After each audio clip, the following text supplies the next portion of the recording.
So today's date is February 2nd, 2022. And man, no lie, it's like 80 degrees outside. It's hot. I'm sweating my butt off out there. So let's talk G.I. Joe figures, and specifically Cobra and their love for corpses.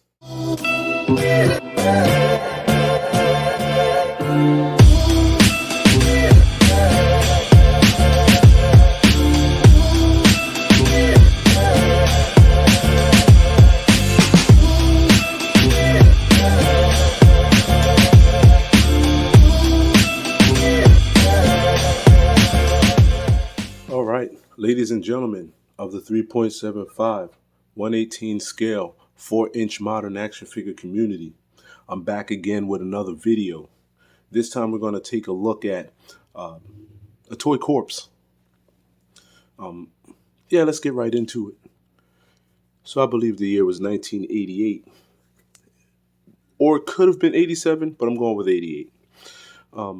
There is a movie called Arise, Serpentor, Arise, where it begins with Cobra Commander being a little bit braggadocious, to the point where he was catching the attention of the Cobra upper staff. The attention, of course, was negative, and this prompted some of the members to take a better look at their leader, Cobra Commander. Dr. Mindbender was the first to come up with the idea after witnessing Cobra Commander's braggadocious ways and conceited ways. He decided to get with the Cobra Command staff and bring to the table the thought process of a new leader. So where would we find a new leader, everyone wants to know? Dr. Mindbender poses the idea that a new leader can be created. And how?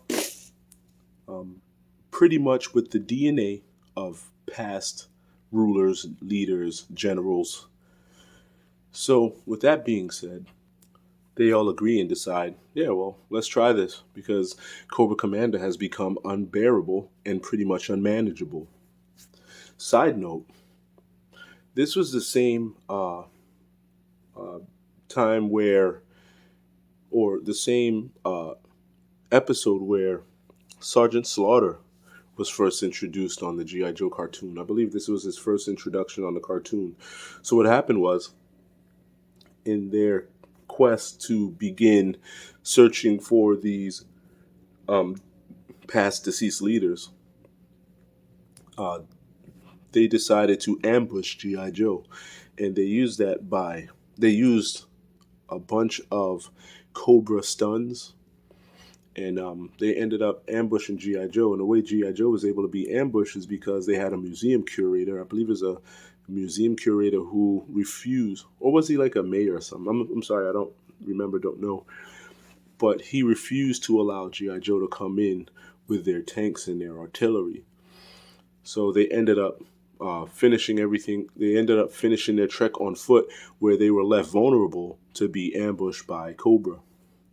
So with that being said, they get ambushed by Cobra and they fight. They go all out. They hold their grounds. But Cobra comes in from the left field and introduces their new technology, the B.A.Ts, aka Battle Android Troopers. So G.I. Joe believed that they were fighting to the end.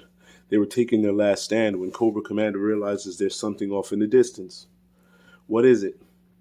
It is the Triple T being driven by none other than Sergeant Slaughter. Sergeant Slaughter arrives and proceeds to crush B.A.Ts. Tells the G.I. Joes to help out. G.I. Joe get in. They help out and they become victorious. They save the day. So after all of that is being said and done, Sergeant Slaughter is packing up and ready to move back to his I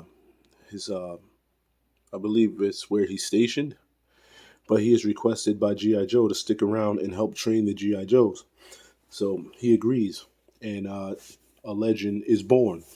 None other than a legend is born.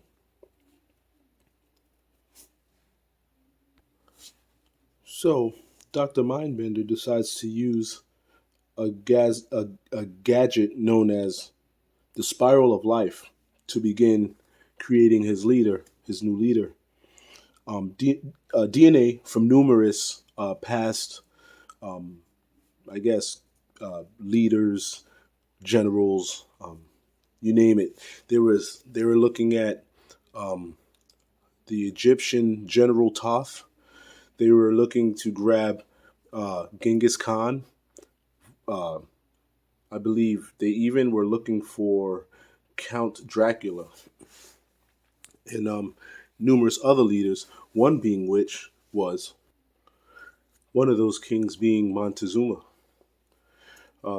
So what ended up happening was Zarana was able to trick the GI Joes by driving up in a jeep, falling out, faking a faint, and she actually was spotted by Dusty, and Dusty agreed to help her. She was in this thing. She looked almost like the Baroness. I was like, I don't know why they wouldn't think that was the Baron that why they wouldn't think that was the Baroness, because she looks just like the Baroness when she fell out of the thing, minus the glasses. But anyway, so she falls out of this jeep and she's fake fainting, and she says, "Oh, my family's being captured and stuff is happening to them from Cobra, and can you help me?"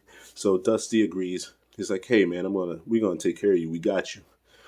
So when they go take off, she enters the tomb, and I believe she grabbed Toth, and she was actually successful with that. Later on down the line, they went after some other rulers, and then I know the Dreadnoks were successful in securing, and I say I know, but I don't remember, so I'm not going to say I know, but I believe the Dreadnoks were the ones successful in grabbing the DNA of King Montezuma. And the evil twins, is that what they still call them? Tomax and Zaymot, was able to secure, I believe it was Genghis Khan. No, I'm sorry, Alexander the Great. And all of this, their new leader, of course, we're not going to skip over who the new leader was going to be. The new leader was going to end up being Serpentor, which is not one of my favorites. He is not one of my favorites by any means, but hey, I love this world, so I follow whatever is out there.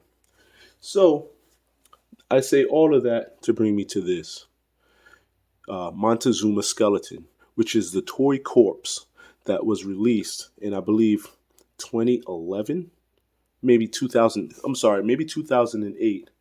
The toy corpse was released, and it was in a DVD box set.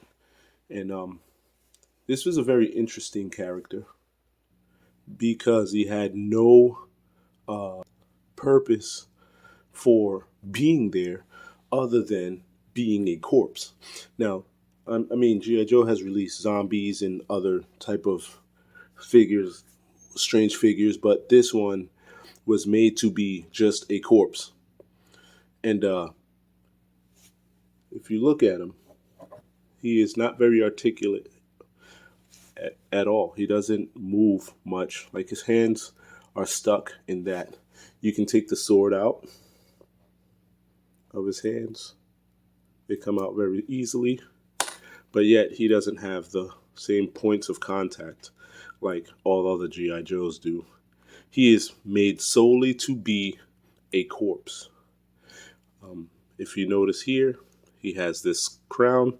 You can take that off, and this is what you're left with, the corpse toy.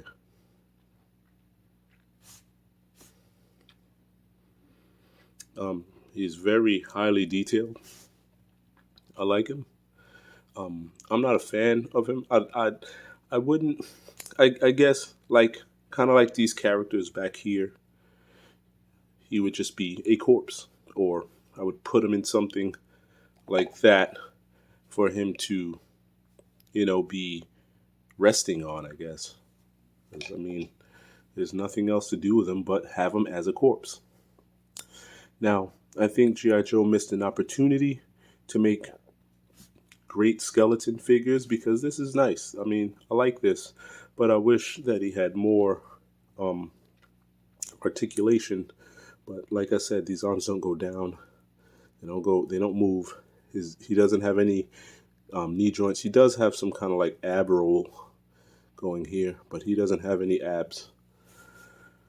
So, and then the funny thing is that they released him as a sarcophagus warmer, laying down with the ceremonial look, I guess, the sword, the ceremonial dress. But in the movie, he was sitting on a throne, and I believe they pulled his head off. If I'm not mistaken, they took his head. But, I just think it was an interesting character. I don't understand why they didn't decide to create a whole list of these dead warriors. It would be cool because you can buy them. And I mean, if you're a kid and you played with these things or whatever, you could buy, and I'd say they sell them each in a DVD pack, or they sell them all together in one DVD pack, where you could like make a scavenger hunt, just like the movie was, pretty much a scavenger hunt to find all these different leaders. So, but I don't understand why they didn't release any of the other rulers, emperors, generals that they were after. They just released this one. Like I said, he's not going to join any battles. He is here to rest in peace. That's pretty much what this toy is. He is a toy corpse. He is a toy dead person. Can you guys wrap your head around that? He's a dead person toy. He's a corpse. Anyway, with that being said, I think I'm going to end this video right here. If you have any questions, feel free to put them down in the comments below. I will answer them at my earliest convenience. Hope you enjoyed this. Hopefully I was informative. I don't have all the knowledge on this stuff. I don't remember it all. I try to pick it up where I can, but it is what it is. You can still watch the G.I. Joe movie Arise, Serpentor, Arise on YouTube or other streaming networks if you want to fill in any gaps that I may have missed. So with that being said, thank you for watching. I got 100 and some odd, I think 112 subscribers now. And I really appreciate y'all, man. That's a lot. That's more than I ever thought I would have. So just thank you. And I hope you guys stick with me because I'm going to keep trying to release videos for you. Hopefully you're enjoying them. If you got any questions, comments, if you want to tell me some things that I can do to make these videos better, just let me know because I'm enjoying this, and I hope that I'm fulfilling a void that we haven't had in many years, being that, the action figure community has been wishy-washy. So with that being said, I'm going to stop bumping my gums, and I'm out. Later. Thank you.